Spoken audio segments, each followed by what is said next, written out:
Hello students, contract second, जिसमें contract of indemnity और contract of guarantee दो chapter हैं।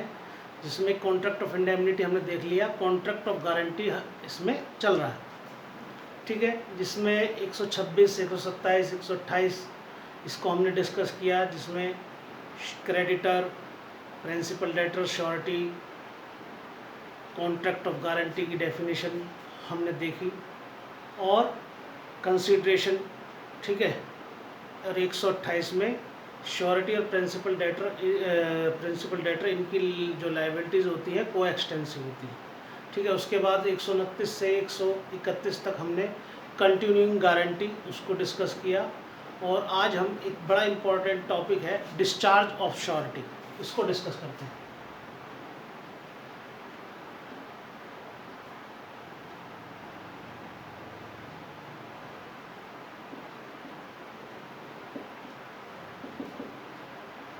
Discharge of surety. Discharge of surety में इसमें टोटल हमें 7 सेक्शन देखने हैं और इसको हम डिस्चार्ज ऑफ श्योरिटी को हम दो पार्ट में डिवाइड कर लेते हैं। एक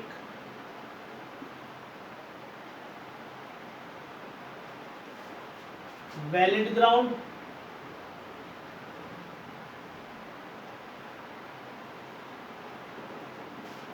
वैलिड ग्राउंड और इनवैलिड ग्राउंड, ठीक है। वैलिड ग्राउंड में 133 से हम चलेंगे, 133, 134, 135, ठीक है,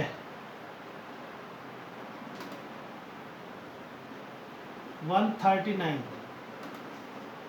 और इनवैलिड ग्राउंड में रहेंगे 136, 137, 138। ये टोटल वैलिड ग्राउंड में 4 ग्राउंड्स और इनवैलिड में 3 ग्राउंड्स, ठीक है। वैलिड ग्राउंड में क्या होगा कि श्योरिटी वैलिड है ग्राउंड, तो श्योरिटी डिस्चार्ज मान लिया जाएगा वो फ्यूचर की ट्रांजैक्शन में, ठीक है, श्योरिटी डिस्चार्ज माना जाएगा। इनवैलिड ग्राउंड, इसमें श्योरिटी डिस्चार्ज नहीं होता। ये कुछ ऐसे ग्राउंड हैं जिन पर श्योरिटी डिस्चार्ज नहीं होगा, ठीक है। तो इन्हीं 7 ग्राउंड्स को हम डिस्कस करेंगे डिस्चार्ज ऑफ श्योरिटी में।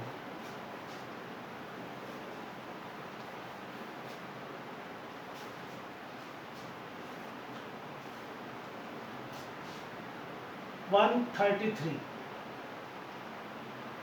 ठीक है, ये क्रेडिटर, ये प्रिंसिपल डेटर, ठीक है।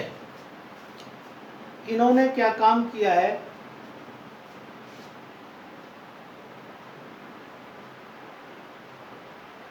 Variation in terms of contract, फेरफार कर लिया है, कॉन्ट्रैक्ट की टर्म्स में फेरफार कर लिया है, ठीक है। और वो कैसे किया है, विदाउट कंसेंट ऑफ श्योरिटी, ठीक है, श्योरिटी की कंसेंट के बिना किया है। तो सब्सिक्वेंट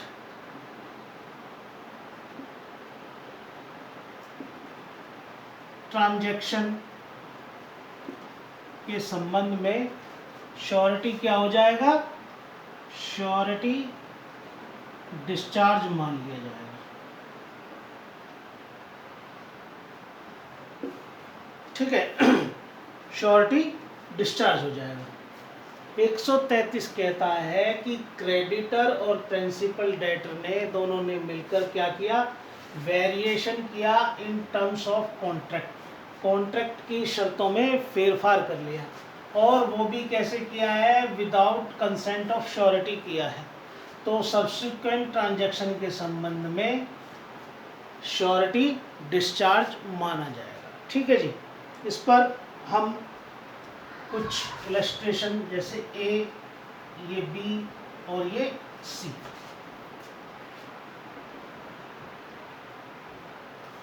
ठीक है, ए सी का बैंक है,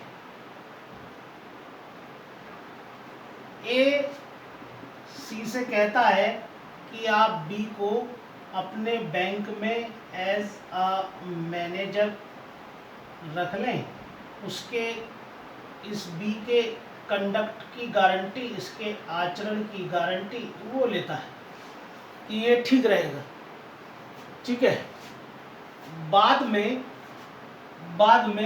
बी और सी के बीच में एक और कॉन्ट्रैक्ट होता है। ठीक है, और ये विदाउट कंसेंट ऑफ श्योरिटी हो रहा है। ठीक है, इस कॉन्ट्रैक्ट के द्वारा इसमें बी को ओवरड्राफ्ट की अनुमति दी जाती है, और ये कहा जाता है कि अगर इस संबंध में बैंक को कोई भी नुकसान हुआ तो उसमें 1/4 की लायबिलिटी आपकी होगी। ठीक है जी, और इसमें क्या होता है कि बी की सैलरी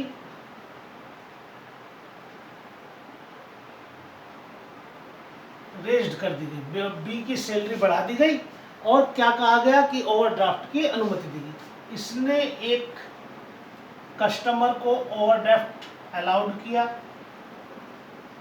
ठीक है, और उससे क्या हुआ, बैंक को नुकसान हो गया।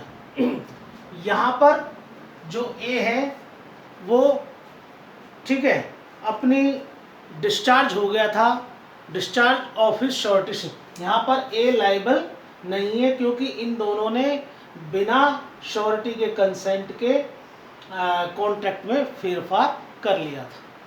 ठीक है, दोबारा देख लीजिए, सी और क्रेडिटर और प्रिंसिपल डेटर ने कॉन्ट्रैक्ट की टर्म्स में, शर्तों में फेरफार कर लिया, और वो श्योरिटी की बिना कंसेंट के किया, और तो सब्सिक्वेंट ट्रांजैक्शन के संबंध में श्योरिटी डिस्चार्ज माना जाएगा। ए सी को जिसका बैंक है उसको अपने बैंक में मैनेजर रखने के लिए कहता है, और उसके कंडक्ट की गारंटी लेता है। ठीक है, बाद में बी और सी के बीच में एक कॉन्ट्रैक्ट होता है जिसमें ये कहा गया कि बी की सैलरी बढ़ाई जा रही है और उसको ओवरड्राफ्ट की अनुमति दी जा रही है, लेकिन अगर उससे बैंक को कोई भी नुकसान हुआ तो उसमें उसकी 1/4 की लायबिलिटी होगी। ठीक है, ये एक कंज्यूमर को ओवरड्राफ्ट अलाउड करता है, जिससे बैंक को नुकसान होता है कुछ पैसे का। तो यहाँ पर इस संबंध में अपनी लायबल नहीं माना जाएगा।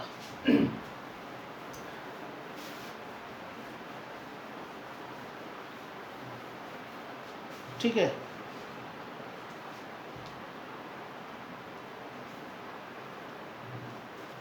वन 134 में क्या है,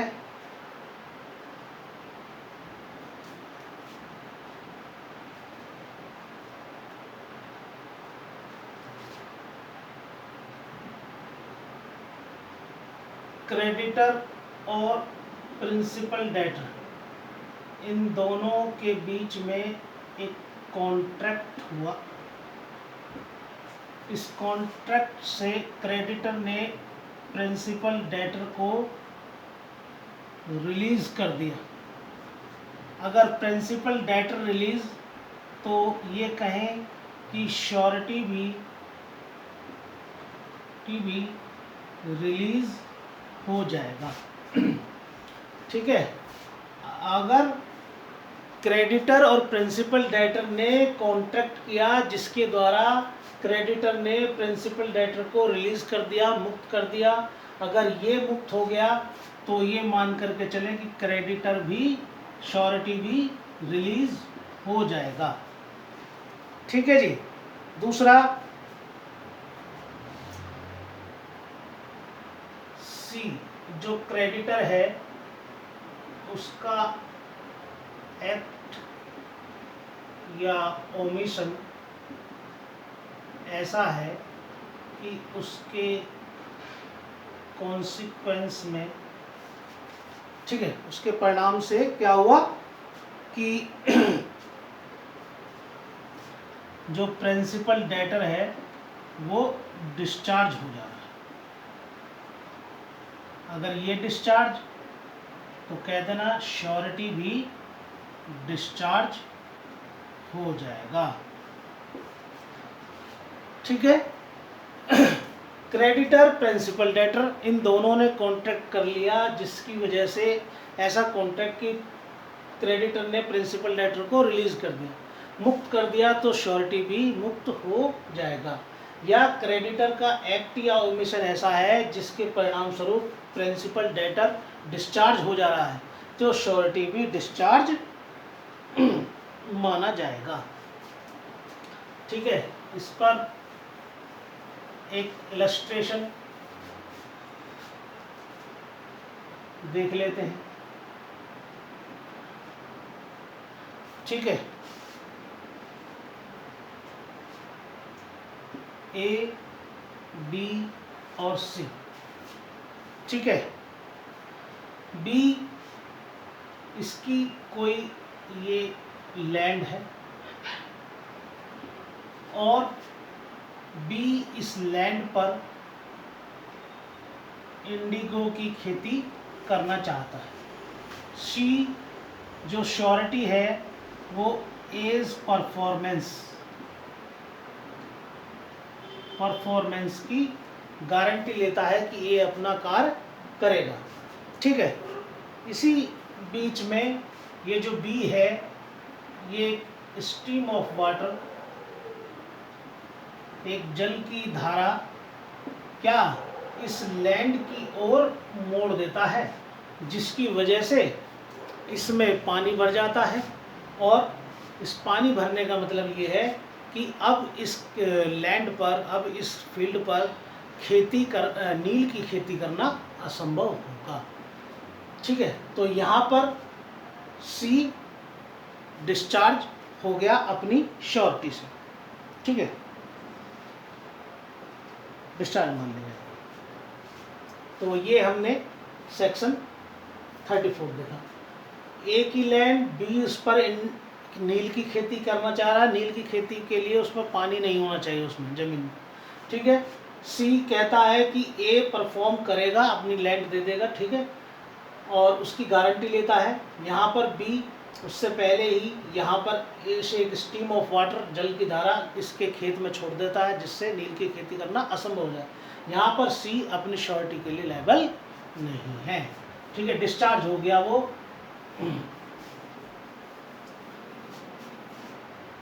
अब हम देखते हैं नेक्स्ट।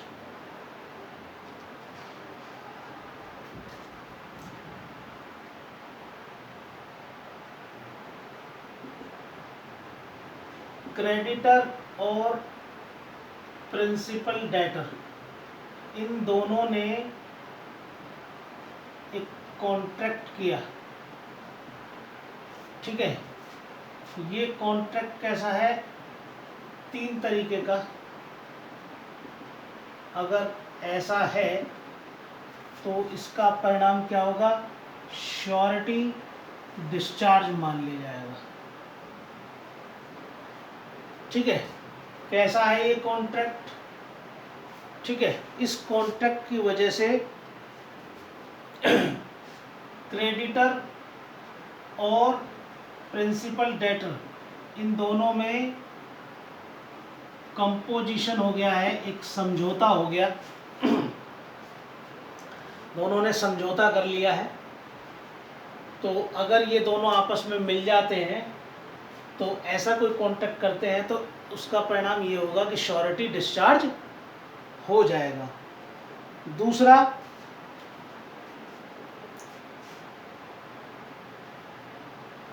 क्रेडिटर ने प्रिंसिपल डेटर को टाइम दे रहा है वो एक्स्ट्रा, ठीक है, तो उसका भी परिणाम ये होगा कि श्योरिटी डिस्चार्ज हो जाएगा, ठीक है।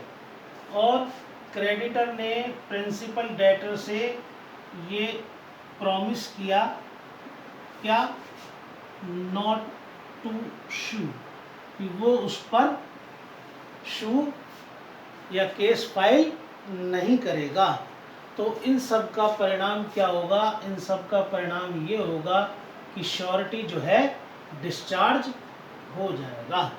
अगर क्रेडिटर और प्रिंसिपल डेटर के बीच में इस तरीके का कॉन्ट्रैक्ट हो रहा है जिसकी वजह से, जिसमें उन दोनों ने समझौता कर लिया, वो मिल गए, या क्रेडिटर प्रिंसिपल डेटर को टाइम दे रहा है एक्स्ट्रा, और या क्रेडिटर प्रिंसिपल डेटर से प्रॉमिस कर लिया है कि वो उसके ऊपर वाद नहीं लेकर के आएगा, तो उसका परिणाम ये होगा कि श्योरिटी डिस्चार्ज मान लिया जाएगा। ठीक है जी। 135 के बाद एक और वैलिड ग्राउंड बचता है, और वो है 3 सेक्शन छोड़ने के बाद में 139। 139 ये क्या कहता है कि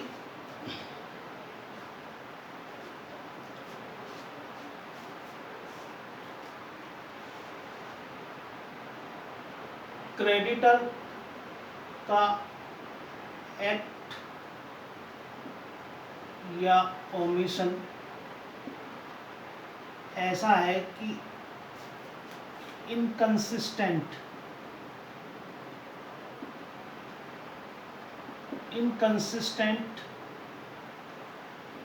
इफेक्ट पड़ रहा है किस पर, राइट ऑफ श्योरिटी पर।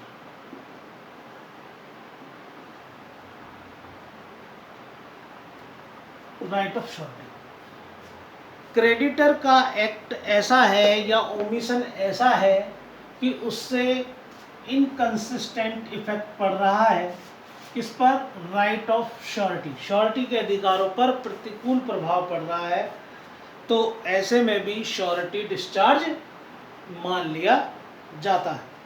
ठीक है, ये ए, एम और ये बी। ए बी से कहता है कि आप इसे अपने पास अप्रेंटिस रख लें, और वो इसकी फिडेलिटी की, ठीक है, फिडेलिटी की गारंटी वो देता है, फिडेलिटी की गारंटी, उसकी विश्वसनीयता की गारंटी ये देता है। और बी भी ए से कहता है कि वो पर मंथ जो है उसकी उसको कम से कम हर महीने में एक बार उसके देख लेगा, उसको चेक कर लेगा कि वो ठीक काम कर रहा है या नहीं। ठीक है, यहाँ पर बी क्या करता है, मेकअप अ कैश। ठीक है, कैश वो बनाता है। ठीक है, और बी ऐसा देखने में जिसने प्रॉमिस किया था कि कम से कम महीने में एक बार देख लेगा, वो ऐसा करने का ओमिशन करता है, जिसकी वजह से ये एम जो है यहाँ पर गबन कर लेता है, और इसके लिए ये श्योरिटी क्या है, not liable, A not liable, क्योंकि उसका सी का क्रेडिटर का एक्ट या ओमिशन कैसा था, इनकंसिस्टेंट इफेक्ट पड़ रहे थे राइट ऑफ श्योरिटी पर। ठीक है, एक ए ने कहा कि बी से कि आप अपने पास एम को अप्रेंटिस रख लें, और उसकी फिडेलिटी की, विश्वसनीयता की गारंटी वो लेता है, और बदले में बी कहता है कि वो कम से कम महीने में एक बार उसको ज़रूर चेक कर लेगा कि वो ठीक काम कर रहा है या नहीं। इसके बाद सी एक मेकअप करता है कैश। ठीक है, लेकिन बी जो है ऐसा उसको देखने में, उसको चेक करने में जो है ओमिशन करता है इस बात का, और इसका एम फ़ायदा उठाते हुए वो गबन कर लेता है। यहाँ पे इस गबन से ए जो है as a surety not liable. तो स्टूडेंट्स, ये हमने आज valid grounds discharge of surety के वैलिड ग्राउंड्स देखे, ठीक है। और इसके नेक्स्ट वीडियो में हम इसके इनवैलिड ग्राउंड को देखेंगे। Thank you students.